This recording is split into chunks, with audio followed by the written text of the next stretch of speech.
Alpha Team is flying around the forest zone situated in northwest Raccoon City, where we are searching for the helicopter of our compatriots, Bravo Team, who disappeared during the middle of their mission. 1996. What was I doing in that year? Preparing to enter the third year of high school, watching too many cartoons and movies, and playing a lot of Mega Drive in the hours in between. Then, one day, a friend of mine, the neighbourhood's token spoiled kid, brought round his latest toy to show me. A brand new Sony PlayStation, the latest in console technology.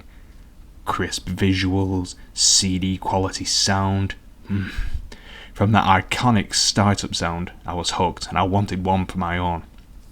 I would have to wait a few more years though. He wanted to show me one thing, and one thing only. A demo disc that had come packaged with the official PlayStation magazine. He booted it and selected a coming soon video, something called Resident Evil. I sat back and enjoyed.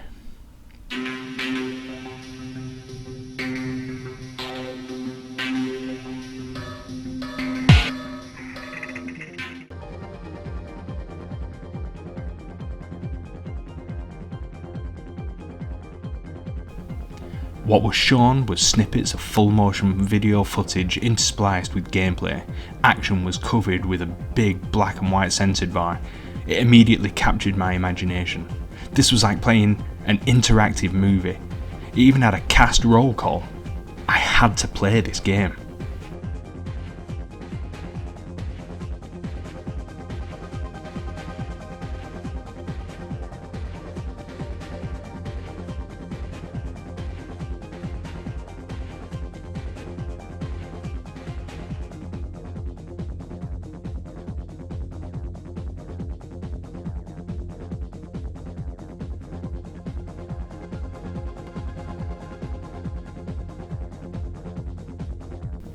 That Christmas, my best friend got a PlayStation, and he got two games that would forever change my outlook on video games: Tomb Raider and Resident Evil.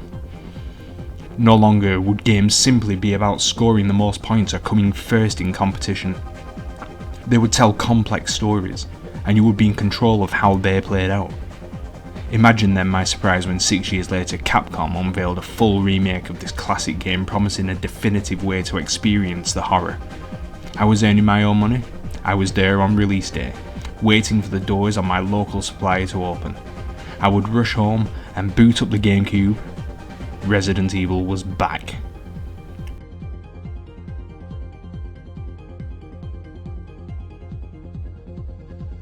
Welcome back to the Dark Island.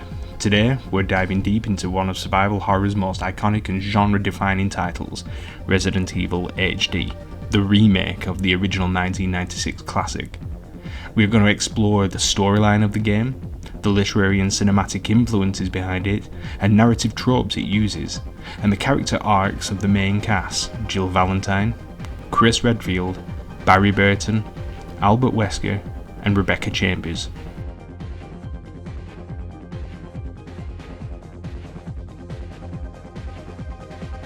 So hunker down in your save room, because we're going back to the mansion that started it all.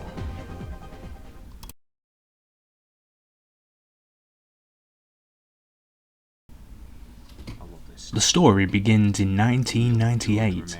The Raccoon City Police Department dispatches their elite STARS, Special Tactics and Rescue Service, Alpha Team, to investigate the mysterious disappearance of their Bravo team in the Arklay Mountains. Moments into their mission, investigating the crashed helicopter of their comrades, they are attacked by mutated dogs and run to take shelter in a sprawling Gothic mansion nestled in the forest. From here, the story can take one of two directions depending on whether you play as Jill Valentine or Chris Redfield, but the core structure remains the same: a deadly biological outbreak inside the mansion, terrifying mutated creatures, and a conspiracy hidden by the Umbrella Corporation. As the team explores the mansion, they uncover documents that slowly reveal the events in the mansion: the outbreak of Umbrella's experimental T-virus, its grotesque and inhumane experiments, betrayal, and ultimately the collapse of control.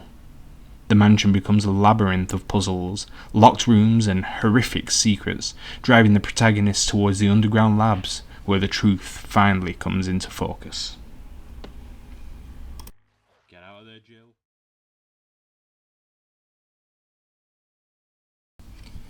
Resident Evil is more than just a zombie game. It's a love letter to classic horror cinema and literature, directly inspired by the earlier Capcom horror game Sweet Home, a game itself the adaptation of a Japanese horror movie of the same name. Resident Evil also drew influences from George A. Romero's zombie films, in particular Night of the Living Dead, and the haunted mansion trope borrowed from gothic horror such as The Haunting of Hill House and the Amityville horror. It also homages B-movie monsters and survival horror precedents like Alone in the Dark. Finally, the concept of corporate and scientific horror creeps into the third act, echoing the works of authors like Michael Crichton. Director Shinji Mikami explicitly cited Romero, but Resident Evil also borrows from creature features, splatter horror, mystery thrillers, and procedural detective narratives. The result is a hybrid, part mystery, part action, part horror, with a sprinkling of unintended comedy courtesy of the legendary voice acting. Jill! Don't scare me. That's what I was going to say. Aren't you supposed to be going over the first floor, Barry? Yeah, you're right. But just take a look at this.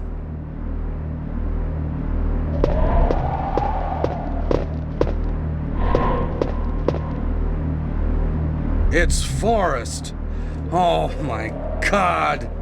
In the 1996 original anyway, and dialogue that could use an editorial eye. All these parts add up to something very memorable. Enter the survival horror. Resident Evil HD employs a number of recognisable narrative tropes, but uses them effectively to build tension. The haunted house. The mansion is both fortress and crypt, filled with traps, secrets and corpses. Its unconventional architecture and layout suggest something more than just a luxury home.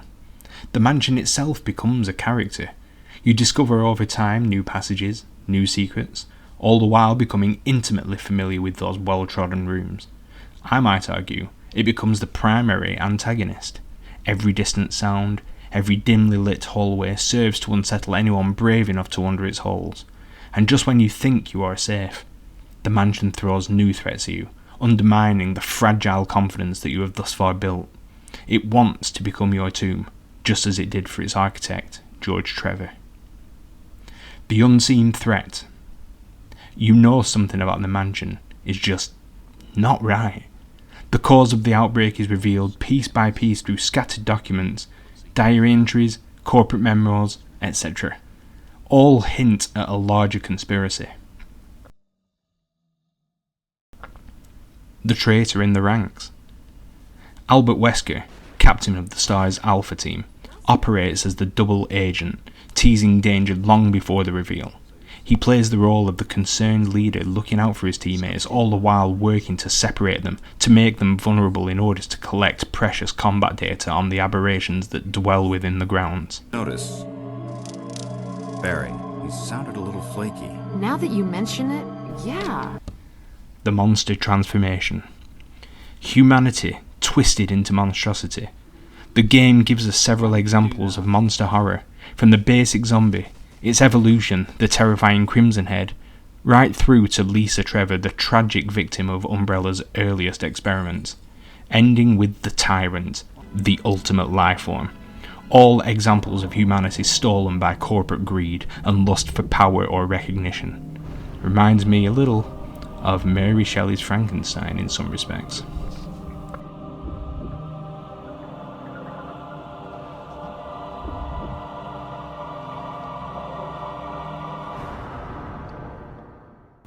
Limited resources. A core aspect of survival horror is scarcity. The lack of ammo and health items is not just great gameplay, it communicates constant powerlessness and dread. Do I have enough to get through to the next section? What will I encounter between here and the next safe haven? All these tropes help build a narrative about human hubris, corporate greed, and the spirit of survival. Jill Valentine. Jill is notable for her competence and adaptability. Obviously well trained and dependable, her arc is about maintaining composure in the face of chaos and ultimately exposing Umbrella's crime. She also becomes the emotional heart of the story, especially in her interactions with Barry later in the story. Early on, Barry is there to lend a hand whenever she finds herself in dire straits, which I suppose unintentionally gives her a damsel in distress aspect, but it's hardly needed, as Jill can more than handle herself.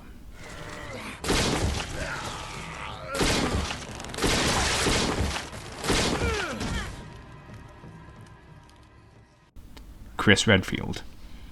Chris is a veteran, personifying determination and risk-taking, often lacking equipment but compensating with resilience. He wants to find his teammates. He wants answers for the situation he now finds himself in. Who is responsible for the horrific accident? His arc emphasises loyalty and moral clarity. He refuses to abandon teammates, especially Rebecca.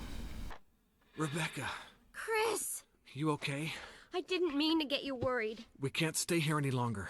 We have to get to the others and find a way out of here. You with me? Yes. Barry Burton. Barry's story is the most complicated, even though the player does not spend too much time with him.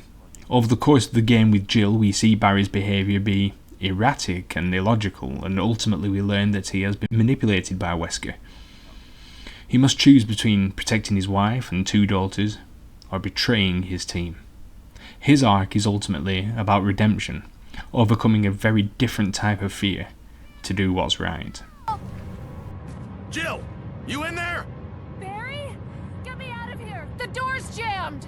Stand back! Grab my hand! Stood there and looked at her for a few seconds first. Rebecca Chambers. More so than Jill, for me, Rebecca serves as the damsel in distress of the story. A rookie of the Stars Bravo team, on her first field mission, she is thrown into the most unusual scenario, and her primary function on the team is that of field medic. She has to call on all her training to survive. Luckily, Chris finds her and takes her under his wing. Young, idealistic and compassionate, she represents what there is to lose should Umbrella be successful. Her arc is about maturity, stepping into responsibility despite her inexperience. Snake, take my word for it. He needs serum. I left it in another room. I'll go get it. Please hurry. Hold on. I'll be back. Albert Wesker. Wesker is the game's central antagonist, outside of the mansion, and the embodiment of Umbrella's ideology. Calculated, secretive, and dangerously ambitious, he uses stars as guinea pigs for his experiment. His arc establishes him as an opportunistic villain, and a symbol of corporate immorality.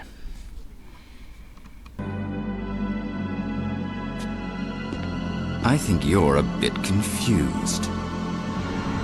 I've always been with Umbrella. And stars were umbrellas.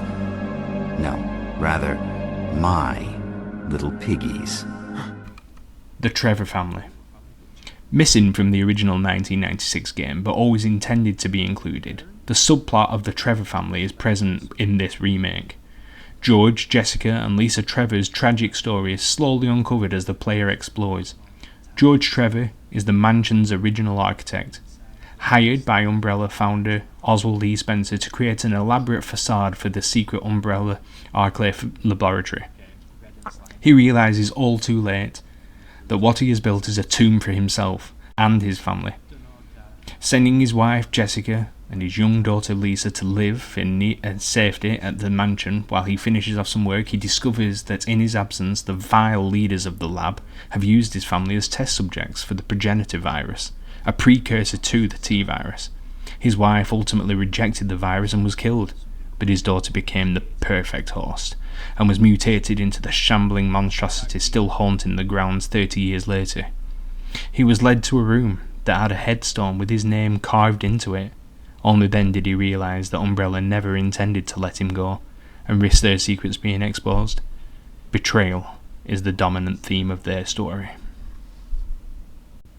For what some would call just a zombie game, Resident Evil explores powerful themes including scientific ethics, human experimentation, institutional corruption, the fragility of order, and survival against overwhelming odds.